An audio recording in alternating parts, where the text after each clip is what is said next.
आज हम लोग कंपोजिट फंक्शन की बात करेंगे जो 11th क्लास में जैक बोर्ड के लिए बहुत इंपॉर्टेंट टॉपिक है। इससे 4 मार्क्स का एक क्वेश्चन आता है। आज हम लोग क्लास 12th के इंपॉर्टेंट टॉपिक कंपोजिट फंक्शन की बात करेंगे। ये क्लास 12th के लिए बहुत ही इंपॉर्टेंट टॉपिक है। अगर हम बात करते हैं composition of two function, if f is a function from a to b and g is a function from b to c, then composition of f and g is a function from a to c known as GOFX from A to C। मान लिया कि ये कोई function है F से G तक, F है A से B तक और फिर B से C तक कोई फंक्शन G है। हम जानते हैं कि इसमें X होगा तो ये पॉइंट यहाँ Fx हो जाएगा और ये पॉइंट हो जाएगा G/Fx। अब आपको मालूम है कि इसको हम डोमेन ऑफ एफ कहेंगे, इसको हम लोग रेंज ऑफ एफ कहेंगे और इसको डोमेन ऑफ जी कहेंगे और इसको रेंज ऑफ जी कहेंगे। अब हम जानते हैं on the basis of domain range here g o f is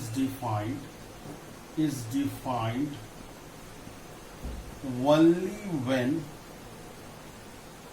first range of f is subset of domain g. कहता है एफ ओ जी तभी डिफाइंड होगा जब range of f is subset of domain g. That is range of f is subset of domain g. Second, g o f x, ये जो तुम्हारा function होगा ये कहलाएगा G/Fx। G/Fx, how it from this to this। Third, GOF is a function from A to C।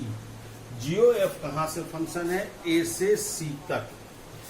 GOF is a function from A to C। GOF is a function from A to C। GOF एक ऐसा function है जो A से C तक गया है। अब आप इस चीज को याद रखोगे तभी आप समझ पाओगे कि GOF कैसे डिफाइंड हुआ। अगर आपके पास ये कंडीशंस आपको याद नहीं है तो आप GOF को नहीं समझ पाइएगा। इसको हम लोग कहते हैं composition of F and G।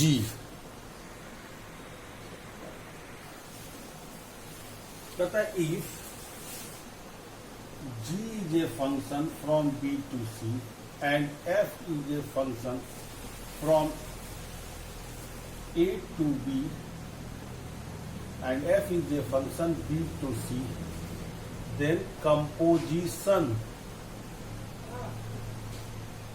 of F and G is a function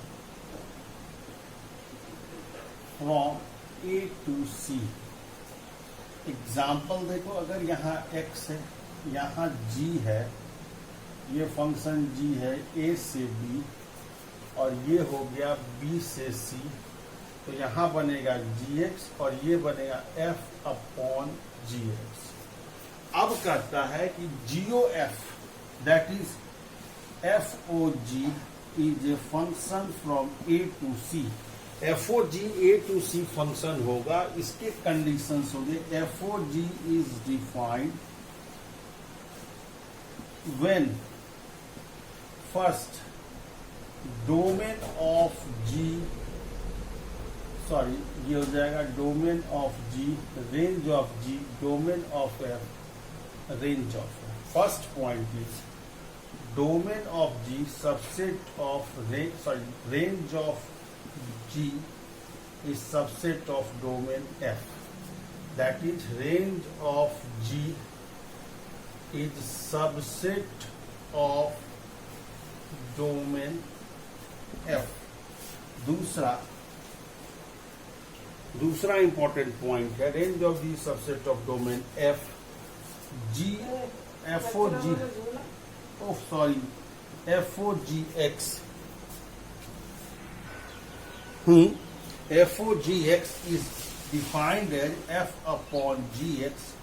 And third important point, FOG is a function from A to C.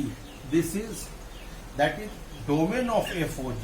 Fourth point, domain of FOG is domain of G. That is FOG is defined on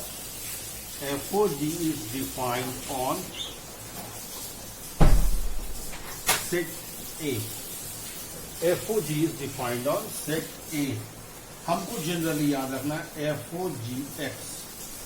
Now, अगर हम इस पे आप शुरू हम दिखाई देते हैं ना, देखते हैं हाँ. FOG और GOF है ना. चलिए ठीक है. FX एंड GX मान लो हमारे पास है और हमको फाइंड करना है पहला FOGX, दूसरा GOFX, तीसरा FOFX और चौथा GOGX. मान लो हमको ये चारों फाइंड आउट करना है. जनरली हमारे बोर्ड में यही क्वेश्चन होते हैं. पहले 4 आते थे, अब कुछ 2 आते हैं. मान लो आपको FOGX निकालना है तो हम अभी पढ़े F अपॉन GX. अब GX का मान कितना है भाई, तो F अपॉन 2x माइनस 3. अब देखो यहाँ x तो यहाँ x माइनस 4. अब यहाँ 2x माइनस 3 माइनस 4 यानी 2x माइनस 7. अब अगर हमको GOFX का मान निकालना है तो G अपॉन FX, तो G अपॉन FX होगा तो GFX कितना है तो x माइनस 4. अब GX तो 2x minus 3, 2x minus 4 minus 3 यानी 2x माइनस 7. थर्ड है FOFX. F अपॉन FX जा रहे हैं तो FX कितना है तो F अपॉन x माइनस 4 यानी x minus 4 minus 4 x minus 8. अब मान लो चौथा क्वेश्चन जगह नहीं है, यही बना देते हैं GOGX. तो ये कितना हो जाएगा मेरे पास G upon GX, G upon 2x minus 3. अब ये हो गया 2x minus 3 minus 3 4x minus 9, 4x minus 9. अब कुछ क्वेश्चन इसी में होते हैं कि मान लो कि अगर यहाँ पे हम सेकंड क्वेश्चन ले लेते इसी क्वेश्चन का कि मान लो कि आप निकालो FOG2 का मान, GOF3 का मान, GOF2 का मान, FOF2 का मान, GOG2 का मान. अगर मान लो आपके साथ ये भी क्वेश्चन अटैच हो जैसा जैकबोर्ड में अटैच होता है, हम पहले FOG, GOF, GOG जो भी है उसको निकालेंगे. अब हम कुछ करेंगे x बराबर 2 तो FOG2 तो 2 गुना 2 माइनस 7 4 माइनस 7 माइनस 3. फिर हमारे पास दूसरा है GOG2 तो हम x बराबर 2 पुट करेंगे. GOF2 तो 2 गुना 2 minus 11 4 minus 11 this is minus 7. फिर यहाँ पर पुट करेंगे FOF2 2 माइनस 8 माइनस 6. यहाँ x बराबर 2, GOG2 8 माइनस 9 माइनस 1. ये कंप्लीट क्वेश्चन 4 मार्क्स का है जैक बोर्ड के स्टूडेंट्स के लिए. दिस टाइप का क्वेश्चन 2014 से लगातार 2021 तक हर बार बोर्ड्स में आया हुआ है. आप जैक बोर्ड की तैयारी कर रहे हैं तो ये क्वेश्चन जरूर टच कीजिए. इससे आपको sure and short 4 marks number मिलेगा ही मिलेगा. प्रोसेस पे जाइए. हर एक फंक्शन इसमें पहले 1 नंबर का आता था, अब ये 2 नंबर पे चले गए हैं. हर कोई क्वेश्चन बनाइए 2 नंबर का, 1-1 नंबर का क्वेश्चन है. अब अगर मान लेते हैं हाँ हो गया. अब देखिए ये जो 2 क्वेश्चन है 2017 में आया हुआ क्वेश्चन है, बहुत ही अच्छा क्वेश्चन है और ये 4 मार्क्स में आया था. बहुत ही इजी था, 1 लाइन में बनने वाला क्वेश्चन. अब इस क्वेश्चन पे अगर गौर करें एक एनुअल में आया था, दूसरा कंपार्ट में आया था. आज हम बात करेंगे, हम कंपार्ट का क्वेश्चन सॉल्व कर देते हैं. एनुअल का आप अपने से सॉल्व कीजिएगा, नहीं बनेगा तो फिर बताइएगा. गिवन फंक्शन क्या है आपके पास, fx is equal to 2 minus x cube upon 1 by x cube. दूसरा फंक्शन रियल टू रियल है तो so f is from R to R, तो so f o f is well defined. हमको इसके बारे में कुछ नहीं सोचना है। अब एफ ओ एफ एक्स, तो ये क्या हो गया, फंक्शन अपॉन एफ एक्स। अब आपके पास फंक्शन अपॉन एफ एक्स हो गया, तो आप क्या देख रहे हो, यहां एक्स तो यहां एक्स, तो उस नियम को लगाएंगे तो एफ एक्स का पावर होल 3 और टोटल पर पावर 1/3। अब एफ एक्स का होल 3 पावर हो गया, एफ एक्स मेरे पास कितना था, तो 2 minus x cube upon 1/3, total पर पावर 3, टोटल पर पावर 1/3। अब हम पढ़े हैं, एक बात याद रखोगे, जिनको याद नहीं है बता देते हैं। आधार घातांक में हम लोग पढ़े हैं कि पावर का पावर आपस में गुना होता है, तो ये दोनों पावर किसके पावर हैं, तो ये दोनों पहले गुना होंगे, तो 1/3 गुना 3 और उसके बाद 1/3, ये कट गया, ये हो जाएगा 2 माइनस 2 प्लस x/3 का पावर 1/3। अब जैसे ये लगता है वीडियो नीचे जा रहा है, इसको ऊपर कर देते हैं, 2 माइनस x3 का पावर, ये 3 कट गया, टोटल का पावर 1/3। अब यहां से लेके हम यहां सॉल्व करने ला रहे हैं, जगह नहीं है, तो अब आपके पास कितना हो जाएगा, इसका मान 2 माइनस 2 प्लस x3, टोटल का पावर 1/3। अब इसको सॉल्व करेंगे, 2 कट जाएगा, x3 टोटल का पावर 1/3, यानी ये हो गया x3, फिर फॉर्मूला लगा, x3/13 कट गया, यानी x, यानी हमको मिला FOF का वैल्यू x। इसको हम कह सकते हैं FOF बराबर आइडेंटिटी ऑन R, क्योंकि आइडेंटिटी फंक्शन का डिफिनेशन है कि अगर x लेंगे तो उसका वैल्यू x के बराबर होगा। इसको लिख सकते हैं FOF is equal to identity on R।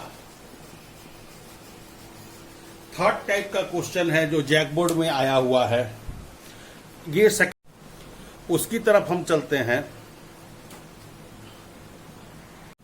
जैसे ही FOF डिफाइंड हो गया तो हमारे पास क्या हो जाएगा, FOFX, F अपॉन FX। अब F अपॉन FX है तो यानी F upon x square minus 5x plus 4। अब जहां जहां वैल्यू है पुट कर दीजिए, x square minus 5x plus 4 का whole square minus x square minus 5x plus 4 plus 4। अब इस इक्वेशन को सॉल्व कर दीजिए, उसके बाद पुट कर दीजिए x बराबर 1। अब इसमें पुट कर दीजिए x बराबर 1, तो FOF1 कितना हो जाएगा, 1 माइनस 5 प्लस 4 का whole square minus 1 minus 5 plus 4 upon 4, तो ये कितना हो गया, 1, 5 माइनस 5 0, 5 माइनस 5 इंटू 0 प्लस 4, यानी इसका रिजल्ट हो गया 4। एक मेथड ये है। दूसरा मेथड आप इसको बनाने के लिए यूज कर सकते हैं कि आप F1 का मान निकाल लीजिए। Fx बराबर आपके पास है x square minus 5x plus 4, put x बराबर 1। जैसे पुट कीजिएगा 1 माइनस 5 गुने 1 प्लस 4, दिस इज 0। नाउ आपको क्या निकालना है, FOF1, इसको लिख सकते हैं f ऑफ फंक्शन 1। अब f ऑफ फंक्शन 1 0 हो गया, यानी फंक्शन 0 का वैल्यू निकालना है। यहां पर लाकर सीधा पुट कीजिए, 0 का स्क्वायर माइनस 5 गुने 0, 0 minus 0 plus 4, that is 4। This is your best question. Thank you for watching this video. अगर आपको इससे कंपोजिट फंक्शन से रिलेटेड कोई डाउट हो, कुछ और भी जानना चाहते हैं या कुछ और भी जानना चाहते हैं इसमें, तो आप हमको इस पर फोन कर सकते हैं जैकबोर्ड के और भी दूसरे क्वेश्चन के लिए। Thank you. Like and subscribe my channel. Thank you for watching this video.